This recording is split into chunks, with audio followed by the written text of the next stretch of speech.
자, 우리 그 챕터 4장 이제 소비자 선호 체계를 하려고 합니다. 예, 그거 한번 좀 보도록 할게요. 자, 이쪽으로 오시면 그 챕터 4장 소비자의 선호 체계, 예, 거기 한번 보시죠. 이쪽으로 오시면. 자, 우선 소비자의 선택을 보려고 해요. 근데 소비자는 뭘 얼마나 어떤 걸 좋아하는가, 예, 그거를 좀 먼저 보고 얘기하려고 해요. 자, 이쪽 파트가 이제 그 소비자 이론이죠. 제2편. 우리가 지난 시간까지 본 게 이거예요. 여기 Q가 있고 P 있으면 X제라고 해도 되고요. 이게 이제 수요 곡선과 공급 곡선을 봤는데요. 수요 곡선이 왜 우하향하는가라고 하면, 아니 그냥 뭐 가격 싸지면 많이 사고 비싸지면 덜 사는 거 아니야? 뭐 약간 주먹구구식이지만 그렇게 설명을 했습니다. 얘가 이제 우하향하는 거를 보려고 하는 거예요. 그래서 수요 곡선이 우하향하는 거를 우하향하는 수요 곡선을 도출하려고 하는 겁니다. 예, 우리의 관심사는요. 자, 우하향하는 수요 곡선을 도출하려고 하는데 이거 누가 주인공인가라고 보면 이제 소비자가 이제 주인공이 되는 거예요.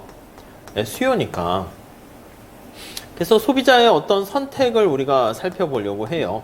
그 과정에서 우하향하는 거를 보려고 하고요. 우리 선택이라는 단어를 다시 한번 생각해 보면, 선택한다는 얘기는 무슨 말이에요? 뭔가의 희소성이라는 제약 조건이 있다는 거죠. 뭐 재벌이면은 우리 첫 시간에 말씀드린 것처럼 뭐 고민거리가 없을 거예요. 시간도 부족하고 돈도 부족하고 체력도 부족하고 이러니까. 그래서 이 주어진 제약 조건이 있어요. 이 제약 조건을 우리가 뭐라 그러냐면 예산 제약식 이렇게 얘기할 거예요. 예산 제약식. 이제 구입을 하려고 할 때 뭐 내 주머니에 소득도 제한되어 있고요. 또 가격이 얼마인가가 중요해요. 이런 것들이 제약 조건이야. 소득이 많은데 소득이 2배로 올랐는데 가격도 물가가 2배 오르면 뭐 말짱 도루묵이죠. 그 다음에 이제 여기 주어진 제약 조건 하에 목적식이 있습니다. 소비자의 목적은 무엇입니까? 라고 하면은요, 우리 만족을 효용이라는 말을 쓸 거예요. 효용을 극대화한다. 이렇게 얘기할 거고요. 아니, 효용이 뭡니까? 그냥 만족의 크기라고 보시면 돼요. 만족의 크기. 이렇게 보시면 돼요. 그래서 주어진 예산 제약하에서 효용 극대화 문제를 풀어 나가려고 합니다. 그래서 우선 첫 번째는 이 소비자의 어떤 효용, 만족, 선호 그런 것들을 좀 봐야 될 것 같아서 지금 먼저 소비자의 선호 체계를 보고요. 그 선호 체계를 이제 효용 함수로 이제 바꿔가지고 표현을 할 거고요. 그 다음 이제 예산 제약식을 봐서 소비자의 최적 선택 우리가 그렇게 끌고 갈 겁니다. 자, 먼저 한 단계 보도록 할게요. 4-1 선호 체계의 성격 이렇게 있어요. 선호 체계란. 자, 우리가 선호 체계를 보기 전에 우리가 선택 대상이 되는 상품 묶음이라는 용어를 좀 봐야 될 것 같습니다. 커머디티 번들 이렇게 해가지고요. 네, 그 얘기를 하는데요. 상품 묶음. 네, 한번 살짝 보시죠. 우선 거기 보면 중간에 상품 묶음 해가지고 재화가 여러 개 있을 때 5, 3, 6, 4, 2 뭐 이렇게 해서 하나의 벡터로 표현을 합니다. 순서가 의미가 있는 거예요. 네, 그렇게까지 다 할 필요 없고요. 우리는 오른쪽 그림에 나와 있는 것처럼 네, 2개만 있다라고 할게요. 칠판에 그림을 그리려면 2개만 우리가 표현할 수 있으니까 X제가 쌀이고요. Y제가 옷이에요. 이렇게 있다라고 할게요. 쌀과 옷 네, 2개 중에 선택하는 겁니다. 자, 그래서 거기 A점 같은 경우는 바구니에 여기 나와 있는 쌀이 5개 있고요. 옷이 2개 있는 거예요. 여기는 5, 2 이렇게 쓸 거예요. 그럼 이게 앞에 게 X제 수량, 뒤에 게 Y제 수량 이렇게 돼 있고요. 그 다음 B는요. 3과 7 이렇게 있네요. 3과 7. 여기가 B 이렇게 있으면 쌀이 3개, 옷이 7개 이렇게 돼 있는 겁니다. 아시겠죠? 그래서 우리가 구입 가능한 영역은 이렇게 일사분면에다 표현을 해요. 이거 어떻게 돼요? 쌀이 여기 써서 마이너스 뭐 이렇게 1로 이렇게 됐다라고 하면요. 이거는 뭐냐면 마이너스로 가면 이게 인풋을 뜻하는 거예요. 그러니까 우리는 인풋 이런 건 관심 없고 여기 일사분면에서 선택을 하려고 한다라고 보시면 되겠습니다. 자, 그렇게 보시면 되겠고요. 그리고 또 요거를 잘게 잘게 쪼갤 수 있다라고 할게요. 그래서 65페이지 마지막 줄 거기 보시면 일상한선 일사분면에다가 우리가 관심을 갖고요. 그리고요, 거기 보시면 각 상품들은 무한히 작은 단위로 나눌 수 있다라는, 쪼갤 수 있다라는 암묵적 가정을 할 거예요. 가분성이 있다고 할 거예요. 잘게 잘게 쪼갤 수 있다라고 생각을 해 보시면 되겠습니다. 자, 그래서 두 번째 선호관계 볼게요. 선호관계. 자, 선호라는 건 이제 프리퍼런스를 나타내는 건데, 사실 우리 입장에서는 야, 너 A가 좋아, B가 좋아, 뭐 이런 걸 물어본다고 합시다. 여기 보시면 선호관계의 의미가 있는데, 앞으로 우리가 이렇게 얘기할 거예요. 너 어떤 게 더 좋으니? 사과가 좋으니? 바나나가 좋으니? 이렇게 보면 이제 좀 얘기를 해야죠. 아, 저는요 바나나보다는 사과가 좋습니다. 이렇게요. 사과를 더 선호합니다. 이게 두 개만 있을 땐 괜찮은데 우리가 선택 대상이 한 100개쯤 있다 해봅시다. 그러면 넌 얘가 좋아, 얘가 좋아, 얘가 좋아, 얘가 좋아, 이렇게 하려면 한두 끝도 없어요. 정신이 없어. 아, 그럼 이거 어떻게 할 수 없을까? 여기다가 값을 부여하면 어떨까? 이런 생각을 하는 거야. 값을 부여해서 그걸 효용함수로 만든다고 그래요. 야, 너 사과 먹었을 때 만족이 얼마야? 이렇게. 그러면 너 바나나 먹었을 때 만족이 얼마야? 이 값을 부여하는 거예요. 아, 난 말이야, 사과를 먹었을 때 만족은 플러스 10인데 바나나 먹었을 때 만족은 플러스가 5야. 그러면 사과를 먹었을 때 만족이 더 큰 거니까 이때는 프리퍼런스는 이렇게 꼬불랑으로 표시하거든요. 선호한다는 것은. 그리고 무차별해 하면 이렇게 물결 표시로 나타내는데, 이때는 값으로 표현했으니까 바나나 먹었을 때 그 양적인 값이 사과 먹었을 때 값보다 더 작은 거야. 사과 먹었을 때 값이 크니까 그렇게 되면은 내가 둘 다 선택할 수 있다는 가정하에서 뭐를 선택합니까? 그렇죠. 사과를 초이스합니다. 이렇게 선택이라는 행동을 이렇게 하게 됩니다. 자, 우리가 이제 접근하는 방법은 이런 식으로 할 겁니다. 내가 어떤 거에 대한 선호가 있으면 그 선호를 효용함수로 만들어서 행동으로 쭉 나타내는 요게 이제 전통적인 접근 방법이에요. 우리 요걸 사용할 거고요. 전통적인 접근법이에요. 근데 이게 좀 불만이 있을 수 있어요. 아니, 내가 사과를 먹었을 때 얻게 되는 만족, 선호, 이것도 좀 측정할 수 있는가도 애매하고요. 그렇죠. 내가 사과를 먹었을 때가 더 이렇게 애매하단 말이야. 그러니까 야, 그러지 말고 거꾸로 접근하면 어때? 이렇게요. 거꾸로. 이렇게 빨간 색깔 거꾸로. 이건 뭐냐면 내가 행동을 보고 저 선호를 추정하는 겁니다. 내가 사과도 선택할 수 있고 바나나도 선택할 수 있습니다. 그런데 내가 사과를 선택했다? 왜 선택했을까요? 좋아하니까 그렇죠. 그래서 이렇게 거꾸로 접근하는 방법을 뒤에 나오는데 현시선호 이론 이렇게 얘기할 거예요. 현시선호 이론. 자, 그러면 의미를 잘 보시면 자, 선호가요. 현시는 드러난다는 겁니다. 리빌드예요. 나타날 현 보일 시인가요? 그래서 이렇게 리빌드 되는 거예요. 리빌드. 그러니까 선호가 드러난다는 거죠. 그러니까 행동으로 드러나는 거야. 제가 시험에 꼭 합격하고 싶습니다. 말로만 외치면 뭐해요? 공부를 해야죠. 그러니까 행동을 보고 내가 사과를 선택했다. 그 행동을 보고 사과를 더 좋아하는구나. 이렇게 볼 수가 있습니다. 아무튼 근데 나름 좀 참신한 방법이긴 했는데 두 개 다 결과는 비슷해요. 그래서 우리는 어차피 수학적 이쪽으로 접근하는 게 더 편리하니까 밑에 거보다는 이렇게 위에 갈 거고요. 물론 요즘 나오는 행동 경제학, 실험 경제학은 직접 실험하는 게 이거죠. 행동을 보고 거꾸로 가는 거니까 사실 좀 그래요. 경제학이 수학자들이 많이 와가지고 이렇게 막 난도질을 해놓은 것도 있을 것 같아요. 그래서 제 생각에는 경제학과 다니던 사람이 대학원을 가면 내가 왜 왔지? 이런 생각이 들어요. 경제학이 또 공부하다 보면 좀 재미도 있거든요. 막 게임 이론도 하고. 근데 대학원 가면 다 수학으로 해. 그러니까 이게 뭐 하는 건가 하는 생각이 들고요. 오히려 이공계 학생들이 대학원을 오면 더 좋아해요. 더 재밌고 또 교수님들도 좋아해. 막 프로그램도 잘 짜고.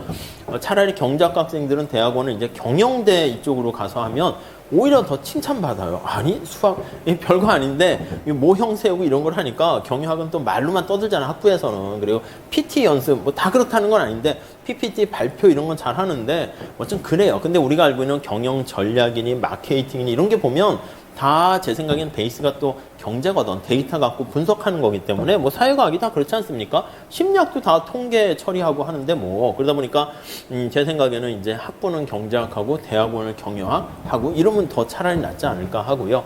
학부를 수학이나 물리학 이공계 쓰면 이과가 재미없네. 그럼 이제 경제학 가면은 좋아지긴 하는데 그것도 지금까지고 제 생각에는 뭐 행동경제학뿐만 아니라 뭐 사람이 우리 봤잖아. 뭐 합리적인 인간만 있습니까? 제한된 합리성 또 심리학적으로 접근하거나 경제사를 하면 역사랑 접목되거나 법학하고 접목될 수도 있죠. 뭐 공정거래법이나 법경제학은 다 법학과 접목하는 거니까 뭐 그렇게 이종 학문 간에 접목을 해서 더 발전되지 않을까 합니다. 근데 지금 단계에서는 아직까지 주류 경제학 하시는 분들이 수학을 많이 써서 그렇긴 하는데 제가 보기에는 뭐 합리적인 최적화 이거는 인간보다는 알파고를 위해서 우리가 만들어주는 것 같아. 알파고 경제학을 다 해주는 것 같은데 좀 그렇습니다. 아무튼 자, 그 정도 보시고요. 선호관계 의미 한번 볼게요. 의미. 자, 그래서 그 다음 페이지 가보시면 지금 말씀드린 선호라는 게 좋다, 싫다, 더 좋다 그렇게 해서 66페이지 가보시면 꼬불랑 부등호를 표시를 해가지고요. 네 번째 줄에 보시면 명백하게 뭐 더 선호한다, 약한 선호 이런 얘기를 하고 있습니다. 네, 그거를 우리가 선호관계라 해요. 자, 근데 이 선호관계가 두 개만 있을 때는 좀 그런데 자, 선호관계와 효용함수 볼게요. 자, 이거를요 우리가 효용함수로 이제 만들려고 하는 이유가 세 번째 줄 한번 보시면 지금처럼 선택하려는 대상이 두 개밖에 없으면 큰 고민이 아닌데 세 번째 줄 보세요. 뭐 A가 B보다 좋고 B는 C보다 최소한 좋고 C는 D보다 최소한 좋고 수없이 많은 선호관계가 있으면 그 일일이 비교하는 게 어려운 거예요. 야, 그러니까 값을 부여하자. 그게 이제 효용에다가 함수, 실수를 대입해가지고 값으로 표현하는 거야. 그럼 숫자가 크면 더 선호한다. 이렇게 하면 얼마나 심플합니까? 그래서 거기 볼게요. 밑에 utility function 이렇게 얘기합니다. utility function 이렇게 얘기하면 이거는 뭡니까? 라고 하면은 자, 거기 한번 내용 볼게요. 효용함수란 특정 상품 묶음이 그러니까 이거는 재화를 하나 놓고 봤는데 저기 나와 있는 A라는 상품 묶음이 있죠. 5와 2가 있고 B라는 상품 묶음이 3과 7이 있어요. 그러면 내가 5와 2라는 A라는 상품 묶음을 B보다 더 좋아한다라고 하면 바구니에 이렇게 A라는 상품 묶음이 있는 거죠. 5와 2가 있고 그 다음 B라는 상품 묶음이 있는 거죠. 그래서 3과 7이 있고 7이 있고 그런데 이때 이제 여기다가 값을 부여하는 겁니다.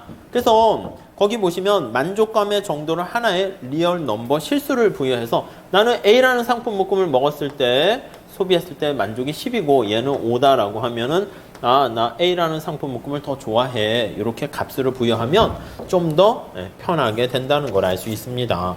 자, 그래서 다음 페이지 87페이지 가보시면 네, 이렇게 거기는 W와 두 번째 단락 보시면 W랑 Z 있죠? 그런 선호 관계를 숫자로 표현하는 거예요. 그래서 부등호를 이렇게 꼬불랑이 아니라 꺽쇠로 이렇게 표시를 한 걸 알 수가 있습니다. 자, 우리가 선호에 대한 거를 왜 효용함수로 바꾸는가를 살짝 봤고요. 선호 체계와 관련된 공리를 좀 한번 볼게요. 공리는 우리가 액시옴 해가지고 자명한 어떤 뭐라고 할까? 원리다라고 생각하시면 돼요. 그러니까 이거는 뭐 증명이 필요 없는 거예요. 당연하게 성립되는 그런 얘기다라고 생각하시면 되겠습니다. 가장 기본적인 가정이에요. 자, 여기서 참고로 개념만 보세요. 이런 것도 다 수학이라는 그런 데서 나온 거라서 완비성이라고 돼 있죠. 완비성. 네, completeness라고 나와 있는데 이건 비교 가능하다는 거예요. 너 뭐보다 어떤 걸 더 좋아하니? 라는 것을 비교 가능한 거다. A가 좋아, B가 좋아, 무차별해. 이렇게 뭐가 좋은지 마지막 제출에 있죠. 판단을 내릴 수 있다 라는 말을 잘 보시면 되겠고요. 다음 두 번째는요. 이행성 이렇게 있습니다. 이행성은요. 우리가 거기 나와 있는 것처럼 제가 사과가 바나나보다 좋다라고 하면 그리고 바나나가 뭐 포도보다 좋다라고 할게요. 자, 그러면 이 관계에서 우리가 뭘 알 수 있냐라고 하면 사과랑 포도를 비교하게 되면 당연히 뭐가 좋다고 그래야 돼요? 사과가 좋다고 그래야지. 포도가 좋아하면 정신 나간 사람 아닙니까? 그래서 이 관계를 이렇게 보면 다 당연한 얘기입니다. 그래서 당연히 사과가 포도보다 좋다. 이렇게 얘기를 하게 되는 거. 이게 이행성입니다. 자, 거기 세 개 상품 묶음 F, G, H가 있는데 F를 최소한 G만큼 좋아하는 동시에 G를 최소한 H만큼 좋아한다고 하면 F를 최소한 H보다 더 좋아한다는 걸 뜻한다. 뭐 당연한 얘기죠. 다음 세 번째. 연속성이라고 얘기합니다. 연속성. 연속성은요, 이게 갑자기 연속됐다는 얘기니까 갑자기 점프가 없는 거예요. 그래서 거기 보시면 갑작스러운 변화가 점프가 없어 이 뜻이에요. 네, 이해 가시죠? 그래서 이게 거기에 보시면 나중에 보겠는데 이게 연속성을 위배하는 게 사전 편찬식 선호 이런 거는 점프를 해버립니다. 그래가지고 그런 경우는 연속성을 위배한다 그렇게 나올 거예요. 네. 자, 다음 넘어갈게요. 자, 밑에는 지금 그 얘기를 다시 부연 설명합니다. 완비성이라는 것은 다음 페이지로 보시면 비교가 가능하다. 예, 그런 얘기를 하는 것이고요. 다음 68페이지 두 번째 단락에 보시면 이행성의 공리는 이거예요, 이거 바로 일관성이 있다는 것을 뜻합니다. 일관성이 있다라는 것을 의미한다. 이렇게 정리를 하시면 될 것 같고요. 네, 거기 보시면 두 번째 단락의 첫 번째 줄에 있죠. 이행성의 공리는 소비자 선호에 컨시스턴시가 있는 거예요. 일관성이 있다라고 보시면 되겠고요. 그러니까 일관성이 없는 사람을 배제한다는 것이고, 다음 셋째, 다음 단락 가보세요. 연속성의 공리다라고 하면은요, 갑작스러운 변화가 없다는 거니까 세 번째 줄에 보시면 조금씩 변하는 거예요. 두 번째 줄이네. 점진적으로 조금씩 변한다는 거예요. 조금씩이에요. 조금씩. 네, 이렇게 보시면 되겠고요. 네, 그 정도. 그래서 거기 두 줄 내려가 보시면 나와 있죠. 사전 편찬적 선호식 이거는요. 연속성을 위배를 합니다. 아니 뭐 예를 한번 들어볼게요. 그래서 이거는 사전 편찬식 선호는 이게 충족이 되지 않아요. 위배된다라고 보시면 되겠습니다. 아니 예를 들어서 사전 편찬하는 거랑 비슷한 게 제 생각에는 그 올림픽에서 금메달, 은메달, 동메달 비슷한 걸로 보시면 되겠어요. 금, 은, 동이라고 할게요. 아니 그러니까 금메달이 많아야지 랭킹이 높다니까요. 뭐 1등, 2등, 3등 뭐 이렇게 있다라고 할게요. 뭐 미국이 1등이라 합시다. 뭐 중국이 2등이라 할까? 뭐 한국, 뭐 일본 이렇게 있다 할게요. 일본. 자, 미국은 금메달 뭐 10개, 은메달 뭐 9개, 7개 이렇게 있고 중국은 9개, 8개, 뭐 6개 이렇게 있고요. 한국은 금메달이 뭐라고 할까? 9개인데 은메달이 좀 더 작은 거예요. 7개, 그 다음에 뭐 2개 이렇게 있다 합시다. 일본은 되게 아까운 상황이에요. 일본은요. 금메달 개수가 8개인데요. 은메달이 막 100개고요. 동메달이 500개 있다라고 해요. 그래도 4등이야. 어쩔 수 없는 거죠. 이해 가시죠? 근데 만약에 일본이 금메달이 하나가 타당 늘었어요. 그럼 이게 한 개씩 늘면 이게 한 단계씩 올라가야 되는데 그게 아니라 점프해서 바로 2등으로 올라간다고요. 그러니까 금메달 개수가 제일 중요한 거야. 가중치가. 그러니까 은메달하고 동메달 많아봤자 상관이 없는 거예요. 그래서 우리 뒤에 박스로 해서 설명이 좀 나와 있는데 사전 편찬식은 A, B, C, D 또는 기역, 니은, 딕을, 리을 할 때 A나 기역이나 그게 앞자에 와 있어야지 이게 앞에 배치가 되는 거지 뒤에 거는 별로 중요한 거 아닙니다. 그래서 이런 경우는 갑작스럽게 점프한다라고 해서요. 거기 나와 있는 연속성의 공리를 위배한다. 이렇게 보시면 돼요. 아무 얘기 안 할 때는 다 이 세 가지 완비성, 이행성, 연속성이 다 성립한다라는 가정하에서 얘기를 할 거고요. 그러다 보니까 연속성이 성립하니까 점프가 없어요. 다음 페이지 69페이지 가보시면 그래서 끊기는 부분이 없다는 겁니다. 그래야지 우리가 미분을 할 수가 있거든요. 두 번째 줄에 그 미분이 가능하게 되고 연속적이지 않은 단속적인 끊어지는 부분이 있으면 미분이 안 된다는 거 생각하시면 될 것 같고요. 그 다음 하나만 더 하면 네 번째는 강자 있어도 되고 뺄게요. 단조성이라고 합니다. 단조성. 자, 이거는요, 뭡니까? 라고 하면, 이게 그 다다익선이라고 생각하시면 돼요. 다다익선. 더 많이 가질수록 효용이 더 증가한다. 이렇게 보시면 돼요. 더 모아 더 베터다. 라고 생각하시면 될 것 같습니다. 네, 이렇게 정리를 하시죠. 이 정도요.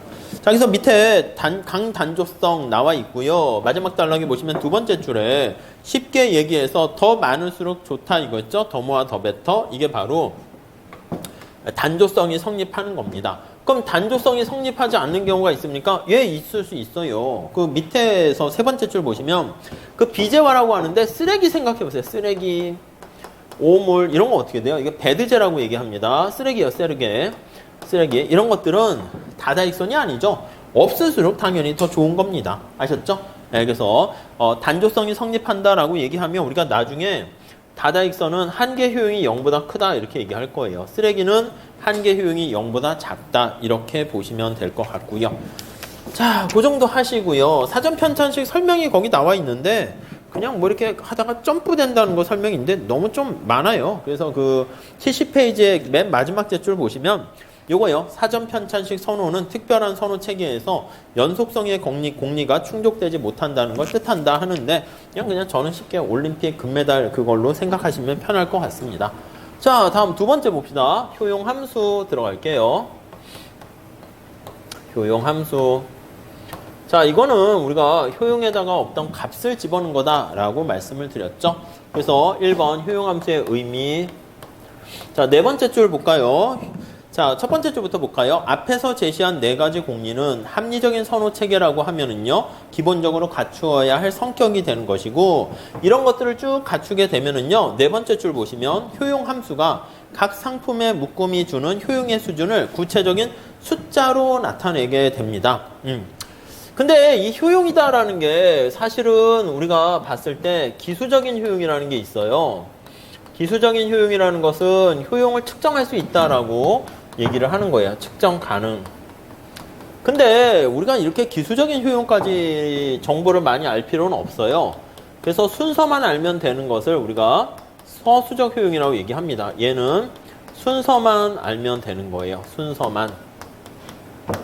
그러니까 우리가 성적을 매길 때 요즘 상대평가 많이 하잖아요. 그럼 이제 100명의 학생의 수업을 듣는다라고 하면은 너 몇 점 받았니? 이게 중요한 게 아니라 야, 너 몇 등 했냐? 이게 중요한 거죠. 상위 뭐 30%까지 A 학점을 준다라고 하면 등수가 중요한 거예요. 그래서 만약에 우리가 어떤 학생이 쫙 이렇게 봤는데 1등이 막 49점, 뭐 2등이 47, 45 막 이렇게 있는 거야. 짝짝짝짝. 그래서 제가 게시판에다가 여러분들이 받은 점수에서 제가 곱하기 2점을 하고요. 더하기 또 2점을 더해 주겠습니다. 이렇게요. 그랬더니 막 학생들이 막 감사합니다. 만세 하는데 할 필요 있어요? 없어요? 없어. 순서가 바뀌는 건 없어요.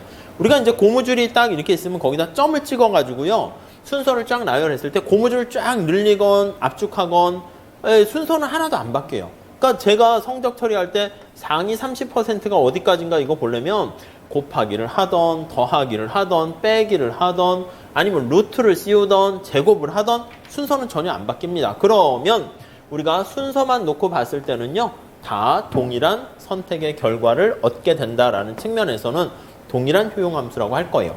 그래서 옛날에는 이 기수적 효용함수를 가지고 우리가 분석을 쫙 했는데 정보량도 많고요. 측정할 수 있다라는 것도 좀 문제가 있어서 그냥 단순히 순서만 알 수 있어도 충분히 바람직한 선택을 할 수 있다라고 해서요. 서수적 효용함수를 기반으로 하는 이게 바로 무차별 곡선 이론이거든요. 그래서 무차별 곡선 이론을 가지고 우리가 분석을 하게 된다라고 보시면 될 것 같습니다.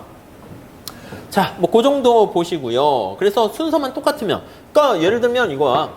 여기 어떤 애가 2명이 있는데, 야, 너 나이 몇 살이니? 저 10살인데요. 저 4살인데요. 이렇게 되면 니네 둘이 뭐 이렇게 6살 차가 나는구나. 여기까지 다 알면 오케이, 기수적인데 사실 8살인데요, 4살인데요. 이때는 나이 차이가 다르잖아요. 그 차이까지 알 수 있으면 기수적인데요. 너 나이 몇이니 이거 관심 없고 누가 형이고 누가 동생이다 이렇게만 되면 이거는 서수적 효용이다 라고 보시면 돼요. 순서만 알 수 있어. 네가 첫째구나, 네가 둘째구나. 그 정도. 우리가 선택할 때는 그냥 서수적만 있어도 충분히 의사결정하는 거 충분합니다. 아니 내가 결혼을 하려고 해. 어떤 여자분을 만약에 선택한다 합시다. 그러면 나이 이상형은 100점 만점은 저기 어디 있겠지만은 내 결혼할 게 아니면 내가 선택 가능한 사람이 뭐 한 5명이 있으면 순서를 나열하는 거죠. 거기서 제일 좋은 사람, 두 번째, 세 번째, 네 번째, 다섯 번째 있으면 첫 번째 맞는 사람하고 결혼을 하게 되는 거죠. 그거니까 이 사람이 점수가 몇 점이고 얼마나 나한테 만족인지 뭐 그런 것들은 큰 관심은 없다는 겁니다. 뭐 모든 선택 대안도 마찬가지고 회사 취업하는 것도 마찬가지지. 내가 진짜 좋아하는 회사는 구글이야. 뭐 그런데 거기 가는 건 현실에서 불가능하면 그냥 내가 선택 가능한 영역에서 가장 좋아하는 회사를 찍으면 그걸로 되는 거지. 그게 뭐 100점 만점에 100점은 아닐지라도요. 그래서 우리가 이 효용함수에서 값을 부여하는데 그때 수치 자체는 뭐 크게 의미는 없는 쪽으로 갈 거예요. 자, 그래서 밑에 한번 볼게요. 우리가 여기 왼쪽에 한 것처럼 밑에처럼 한번 봅시다. 저기 바구니 있는 거 한번 생각해 볼게요. 자, 우선 저기 나와 있는 것처럼 효용함수가 이렇게 합시다. A 따르게 할게요. 뭐 이렇게 합시다. 예를 들어 볼게요. 하나, 둘. B는 두 개, 셋. 뭐 두 개 할까요? 두 개. C는 뭐 세 개, 셋. 이렇게 있다 합시다. 내가 이렇게 바구니가 세 개 중에 하나를 선택하려고 해요. 근데 우리가 여기다가 함수를 집어넣어서 구체적인 수치를 부여하려고 그러거든요. 그게 효용함수가 돼요. 그래서 우리가 이제 값을 부여하려고 하는데 첫 번째 효용함수는 두 개를 곱합니다. 앞에 게 x고 뒤에 게 y인데 이렇게 두 개 곱해서 나타내고요. 두 번째 효용함수는 어떻게 되냐면 x랑 y를 한 다음에 이거의 전체에 제곱을 해서 효용함수로 나타내고요. 자, 세 번째 효용함수는 어떻게 됩니까? 라고 하면은요. 루트를 씌워요. 루트를 씌워가지고 여기다가 더하기 10을 해준다고 합시다. 한번 생각해 볼게요. 자, 그러면 A박스 A 상품 묶음에서 효용은 어떻게 됩니까? 하면 1 곱하기 2니까 2, 얘는 4, 얘는 3, 3은 9니까 얘를 제일 좋아하고 두 번째고 세 번째고 뭐 이렇게 되는 거죠. 다음에 B는요. 거기다 제곱을 했어. 2의 제곱, 4의 제곱, 9의 제곱 이렇게 되니까 순서가 역시 1번, 2번, 3번 이렇게 되는 거예요. 여기다가 뻥튀기를 해봤자 고무줄에서 점의 위치가 바뀌지는 않고요. 세 번째는요. 루트를 씌웠습니다. 거기다가 10만큼 더했어요. 루트는 납작하게 누르는 거잖아. 거기다 오른쪽으로 10칸씩 이동했어요. 그리고 얘도 마찬가지야. 루트를 씌우고 10칸씩 이동했고 루트를 씌우고 10칸씩 이동했습니다. 그래도 1번, 2번, 3번 전혀 변화의 차이가 없습니다. 그렇게 되니까 우리는 요 세 개 효용함수는 사실은 순서만, 값은 다르지만 순서만 놓고 의사결정 선택을 하는 데는 똑같은 결과를 얻게 되니까 이거는 그냥 동일한 효용함수다. 이렇게 우리는 간주를 할 수가 있어요. 의미 측면에서 볼 땐. 그래서 우리 책 맨 마지막 째줄에 한번 보시면 71페이지 맨 마지막 째줄에 자, 효용함수 블러블러 나와 있고 마지막 째줄에 그러므로 우리의 관점에서 보면 이 두 효용함수에서는 아무런 실질적 차이가 없어요. 지금 뭐 밑에서 세 번째 줄인가요? 그냥 실질적인 차이가 없다는 겁니다. 그래서 우리가 그거를 가지고 얘기를 할 거고요. 다음 페이지 가보시면 두 번째 줄 보세요. 우리가 행하고자 하는 경제적 분석 관점에서 봤을 때는 둘 사이에, 그러니까 여기 사이에 얘나 셋 사이에 아무런 차이가 없는 거예요. 그래서 두 번째 단락에 보시죠. 지금 말씀드린 것처럼 그거를 서수적 효용이다 이렇게 얘기를 합니다. 서수적 효용. 그래서 옆에 그 다음 줄에 보시면 두 번째 단락 첫 번째 줄에 보시면 우리는 각 상품 묶음의 선호 순서에만 관심을 가질 뿐 절대적인 수준이나 상품 묶음 사이의 효용의 차이에는 관심 없어요. 네, 그거를 우리가 오디널, 카디널이 아닌 오디널 유틸리티다 이렇게 얘기를 합니다. 그래서 순서만 의미가 있는 거예요. 순서에만 관심이 있어요. 네, 이해되시죠? 자, 마지막 째줄에 보니까 카디널이라고 하는 기수적 효용 개념도 옛날에 뭐 한계 효용 학파 뭐 등등등 했었는데 우리의 요즘의 관심사는 그냥 무차별 곡선 이론을 많이 사용하게 되니까 요 순서 서수적 효용에 관심이 있고요. 그때 이제 주어진 값 자체는 그러니까 큰 의미는 없다라고 보시면 되겠습니다. 각주 13 한번 보시면 그걸 단조 증가 변환이라고 해요. 그래서 거기 보시면 단조 증가 변환이 이겁니다. 거기다 제곱을 하건 더하건 빼건 루트 씌우건 아무튼 그거는 다 순서에는 아무런 변화가 없다라는 것을 단조 증가 변환인데 뭐 그 정도만 보시면 될 것 같고요. 자, 밑에는 한번 읽을 거리는 읽어보세요. 효용을 과연 측정할까 이건데 옛날엔 말도 안 되고 측정할 수 있다라고 했었는데 오늘날 이제 뭐 MRI니 뇌 이거 해가지고 그 오른쪽에 73페이지에 가보시면 오른쪽에 중간쯤 보면 신경경제학이라고 있어요. 뉴로이코노믹스라 해가지고 경제학과 의학 이런 게 또 접목이 됩니다. 그래서 너 사과 먹어봐? 뭐 그런 거 있잖아. 너 나 얼마나 좋아해? 라고 하는데 나 굉장히 좋아해 라고 하면서 겉으로 겉마음과 속마음이 다를 수 있잖아요. 근데 이제 나중에는 뇌파를 딱 감지해가지고 자, 내 이름을 불러봐 해가지고 좋아하면 띠리릭 뇌파 측정해가지고 좋아하는지 싫어하는지 그런 것도 할 수 있겠지. 그래서 앞으로 의학 기술이 더 발전하게 되면 경제학과 접목돼서 많은 연구를 좀 할 수는 있을 거예요. 근데 아직까지는 뭐 그 정도는 아니죠. 그래서 마지막에 보시면 마무리 단계 그런 표현을 쓰고 계세요. 과학의 발달이 효용의 정확한 측정을 가능하게 만들어주는 시대를 가져오게 될지도 모른다라고 하는데, 뭐 공리주의자들도 왼쪽에 보시면 측정할 수 있다. 제본스나 뭐 이런 사람들, 에즈워드는 뭐 측정할 수 없다. 제본스는 할 수 없다. 그리고 에즈워드는 측정할 수 있다. 뭐 이렇게 얘기를 했었었는데, 앞으로는 뭐 할 수도 있긴 하겠죠. 자, 그 정도 보시면 되겠습니다. 자, 넘어가도록 하겠습니다. 자, 효용 공면 한번 보도록 할게요.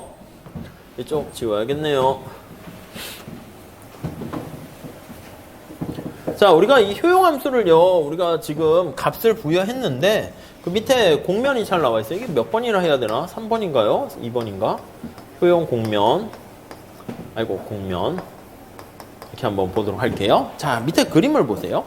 우리가 이제 효용함수를 나타낼 때요, 유틸리티 펑션을 나타낼 때 함수로요, x랑 y 이렇게 있다라고 할게요. 그럼 이제 x는 증가할수록 효용을 증가시킨다 할게요. 플러스라고 하면은요, 이건 x를 하나 더 소비했을 때 효용이 0보다 크다는 거죠. 그래서 x를 한 단위 증가할 때 효용은 이렇게 증가한다는 거예요. 재화라는 뜻입니다. 그래서 플러스로 표현을 하고요. y도 마찬가지예요. 플러스다라고 하면 y에 대한 한계 효용도 0보다 크다. 뭐 이런 뜻으로 보시면 되겠어요. 그러니까 다다익선, 단조성이 성립하는 거죠. 근데 이게 변수가 3개 있기 때문에 우리는 원래는 축을 이렇게 거기 책에 나와 있는 것처럼 3개로 나타내야 돼요. x, y, 효용 이렇게 나타내야 됩니다. 그래서 3차원의 평면의 그림을 나타내야 돼요. 거기 있는 것처럼 이렇게 돼서 이렇게 나타내야 됩니다. 이렇게. 근데 이거를 분석할 때 정신이 없어요. 그래프로 나타내게 되면 3차원이잖아. 이거 어떻게 좀 쉽게 나타낼 수 없을까 해가지고요, 등고선의 원리를 사용한다고요. 그래서 등고선은요, 동일한 높이를 나타내는 지도에서 동일한 높이를 나타내는 선들을 집합하는 겁니다. 그래서 여기가 산 정상 꼭대기가 되면 여기가 산 정상이고요. 테두리 같은 높이를 나타내는 점을 이렇게 연결합니다. 그리고 여기도 마찬가지죠. 여기 똑같은 높이가 이렇게 있으면 이렇게요. 그리고 여기 조금 더 낮은 데가 있으면 이렇게, 낮은 데가 있으면 이렇게. 그래서 밑에 보시면 등고선에 이런 식으로 빨간 색깔로 해놓고요. 여기는 하나 더 노란 색깔이 있으면 노란 색깔이 이렇게 있고요. 그 다음에 뭐 파란 색깔 하면 이런 식으로. 그러면 이걸 위에서 내려다보는 거예요. 아니, 우리가 내비게이션 생각해 보세요. 내비게이션은 3차원 3D로 되어 있는 내비게이션 하고요. 저는 그게 더 복잡해. 막 산 건물도 있긴 한데 얼마나 복잡합니까? 그래서 저는 2D가 차라리 더 나아. 우리나라 땅덩이에 이렇게 입체형 산 모양을 이렇게 해놓으면 뭐 좋긴 한데 여기에 뭐 이렇게 지명을 쓸 때 불편하단 말이에요. 그래서 위에서 그림을 내려보는 거야. 내려봐가지고 동일한 높이를 연결한 선. 이거 괜찮네 해서요, 여기에도 그대로 적용을 해요. 자, 그래서요, 내가 효용 10을 주는 상품 묶음들을 이렇게 해서 테두리를 이렇게 그립니다. 책에도 잘 나와 있는데, 그 다음에 여기 20을 주는 상품 묶음들의 효용을 이렇게 테두리를 그려요. 그리고 30을 가져다 주는 상품 묶음들의 집합을 이렇게 테두리로 그립니다. 그 위에서 투영시켜 가지고요, 그림을 쫙 나타내면, 여기서 쫙 나타내면 이렇게 테두리를 그릴 수 있고, 동일한 효용입니다. 만족이 똑같아요. 높이가 똑같은 거예요. 그래서 이런 식으로 넘어야 됐다. 이렇게 모양을 나타낼 수 있어요. 그래서 우리가 아까 말씀드린 것처럼 우리의 선택은 이 효용 값이 중요한 게 아니고, 여기 x랑 y라는 평면에다가 구입할 수 있는 상품 묶음이 있는데 어떤 상품 묶음을 구하는 게 훨씬 더 좋겠니? 라고 고민을 하는 거예요. 그래서 여기 파란 색깔이 있고요, 빨간 색깔이 있고요, 그 다음에 노란 색깔이 있고요. 그러면 만약에 여기가 A라는 게 있고 여기가 B라는 게 있고 여기 C라는 게 있다 합시다. 그러면 A에 해당하는 게 여기고 B에 해당하는 게 여기고 C라는 게 여기가 돼 있으면 우리가 뭘 할 수 있어요? A와 C는 효용이 똑같습니다. 그리고 C는 A와 B보다 더 크다, 선호된다는 걸 알 수 있죠. 그래서 우리가 효용의 값을 부여하는 거를 좀 분석의 차원을 두 개를 선택해야 되는 거니까 XY 상품 묶음 중에서 선택해야 되니까 차원을 다운시켜서 이거 2차원으로 만들면 어떨까라고 생각을 하고요. 그거를 등고선 거기서 따와서 등효용 곡선 이렇게 얘기합니다. 근데 등효용 곡선 하면 너무 또 쉬워 보이잖아. 그래서 교수님들이 이거를 무차별 곡선 이렇게 해요. 그래서 이 무차별 곡선 이름을 그렇게 붙이게 됩니다. 네, 그 정도 보시죠. 자, 여기서 밑에 나와 있어요. 만약에 효용함수가 두 개 곱으로 이렇게 이루어져 있다 할게요. 두 번째 줄 보시면 다음과 같은 서수적 효용함수가 있는데 효용함수가 x 곱하기 y로 이렇게 돼 있어요. 그럼 밑에 그거와 관련된 3차원의 그림이 나와 있고요. 이거를 75페이지에 보시면 요거를요. 두 번째 줄에 효용 공면이라 그럽니다. 이거 효용 공면 이렇게 나타내는데 그걸 이제 차원을 다운시켜서 볼 거예요. 그래서 두 번째 보시면 이게 무차별 지도 한번 볼게요. 네 번째 무차별 곡선 이렇게 볼게요. 자, 무차별 지도, 무차별 곡선은요. 이게 뜻이 뭡니까? 라고 하면 등효용 곡선을 나타내요. 차원을 다운시키는 걸 나타냅니다. 자, 그러면요. 우리가 자, 동일한 효용을 주는 상품 묶음들의 집합을 예를 들면 20이라고 할게요. 20이라는 효용을 달성해주는 상품 묶음을 X, Y 이렇게 있다라고 합시다. 네. 자, 그러면 한번 그림을 그려볼게요. 이렇게 있으면. 자, 만약에 X제가 하나 있을 땐 곱해서 20이 돼야 되니까 Y는 20 있어야 되고요. X가 두 개 있을 땐 Y가 10 있어야 되고요. 3 하면 안 떨어지니까 4라고 할게요. 4개일 때는 5개가 되고요. 5개일 때는 4개일 때고요. 다 효용 20입니다. 2는 X제가 10개 있으면 2개가 되고요. X제가 20개 있으면 하나가 되고요. 요거. 그러니까 동일한 효용을 주는 상품 묶음들의 집합 요거를 표현을 해보면 점을 몇 개 찍을게요. X가 1일 때 Y는 20 되죠? X가 2일 때 Y는 10 이렇게요. 네, 이렇게 되네요. X가 20일 때는 Y는 1 하니까 이렇게 돼요. 이렇게 되는 거 알 수가 있습니다. 이렇게요. 그래서 이거를 이제 그림으로 쫙 나타내려고 하는데 그림으로 나타내면 이렇게 선을 그릴 수 있는데 어떻게 나타냅니까 하면 저 동일한 효용 20을 달성해주는 상품 묶음을요. 이게 수직축이 Y니까 Y로 정리한다라고 보시면 돼요. Y로 효용함수를 정리해서 나타내면 그게 바로 무차별 곡선이 돼요. Y는 X분의 20 이렇게 됩니다. 이해되시죠? 이게 무차별 곡선 표현 나타낸 거예요. 하나만 더 해볼게요. 저는 Y가 30을 달성해주는 효용 30을 달성해주는 XY를 구하려고 합니다. 그럼 어떻게 돼? X가 1일 때 30, 저 위에 있겠네요. 30. 2일 때는 15, 15면 여기쯤 되겠죠? 15 여기. 3일 때는 3일 때 10 여기. 그리고 20일 때는 1.5인가요? 1.5 뭐 이렇게 될 거예요. 그러니까 효용이 30을 달성해 주는 거는 이렇게 되는 걸 알 수 있고 얘는 효용 30이고요. 얘는 효용 20이고요. 자, 효용 10을 달성해 주는 상품 묶음들은 어떻게 될까요? 효용 10을 달성해 주는 건 1일 때는 X가 1일 때는 Y가 10 여기 2일 때는 5 뭐 이렇게 되겠죠. 그래서 모양이 이렇게 될 거예요. 그래서 우리는 무차별 곡선 동일한 효용을 주는 상품 묶음들의 집합을 이렇게 표현하는구나 라는 것을 알 수가 있습니다.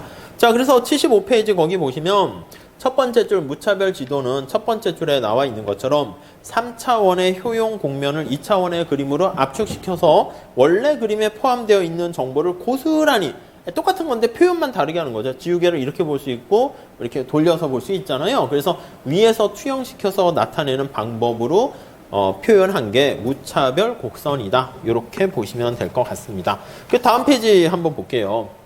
그래서 76페이지 가보시면 효용 공면과 무차별 지도 그렇게 나와 있어요. 그래서 저 효용 공면을 위에서 투영시켜 나타내는 게 무차별 지도, 무차별 곡선 나타내는 거 알 수가 있습니다. 그러니까 우리가 순서만 놓고 봤을 때는 얘랑요. 이거를 다시 어떻게 새롭게 바꿔서 루트 xy 하는 거랑 이런 것들은요. 순서는 다 똑같기 때문에 같아요. 그래서 그 얘기가 거기 있어요. 76페이지 중간에 보시면 자, 두 번째 단락 보세요. 앞에서 겉으로 서로 다르게 보이는 효용 함수라도 실질적으로는 똑같은 것일 수 있음을 설명한 바가 있다. 그래서 두 줄 내려가 보시면 붉은 색깔의 효용 공면을 루트를 씌운 겁니다. 그래서 새로운 효용함수를 나타냈는데 모양은 달라요. 효용의 모양은 다르지만 위에서 투영시켜 놓고 보니까 결과는 똑같은. 그래서 오른쪽 77페이지 보세요. 77페이지 가보시면 동일한 형태를 보인다라는 것을 알 수가 있게 됩니다. 아셨죠? 그래서 그 그림 살짝 잘 그려놨어요. 입체적으로 참고해 보시면 되겠네요. 자, 그래서요 우리가 이 정도 보시고요. 무차별 곡선에 대한 특성하고요. 한계 대체율 보면서 다양한 형태를 좀 봐야 되는데 그거는 잠깐만 쉬었다 합시다. 잠깐만 쉬었다 할게요. 오늘 시간이 좀 애매해서요. 좀 쉬엄쉬엄 하도록 하시죠. 잠깐만 쉬었다.